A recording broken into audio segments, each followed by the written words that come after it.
Whole Story Quest Audiobooks presents The Saracen Storm by M Nunez, narrated by Alan Turton. Prologue. It is the close of the 7th century, some 300 years after the fall of the Roman Empire. Much of Western Europe has slid into the Dark Ages. The centralized systems that once defined Roman order, such as trade and commerce, art and literature, systematic record-keeping and, more importantly, the rule of law, have all but disappeared.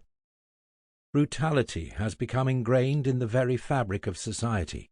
Human life holds little value. The punishment for killing a man is oftentimes less than that meted out for stealing a cow. In Gaul, the term Carolingian divorce refers to the act of a lord sending his wife on an errand to the kitchen only to have her throat slit by the castle's butcher. Centered in Damascus, the Rashidun and Umayyad caliphates have conquered the Arabian Peninsula, Persia, Syria, Egypt, and all the territories in North Africa that had once been part of the Roman Empire. Driven by religious fervour, their armies are now casting their eyes north to the underbelly of Europe. Hispania stands in their way.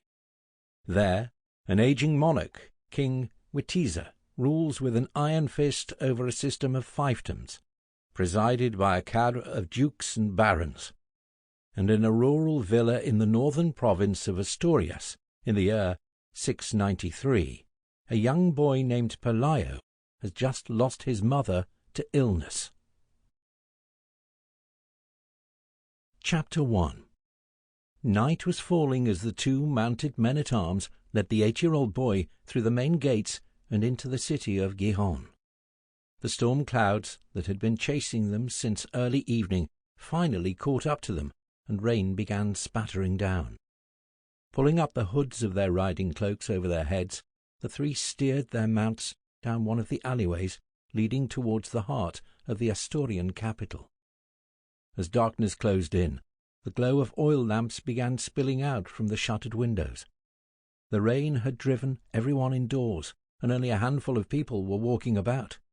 Occasionally, the threesome would ride by an alehouse or an inn, and the murmur of voices or a peal of laughter would spill out onto the street. At first, Pelayo was wide-eyed as he took in the unfamiliar sights, sounds, and smells of the city. But after a time, his attention waned, and the long journey began to take its toll on him. Struggling to keep his eyes open, Sample complete. Ready to continue?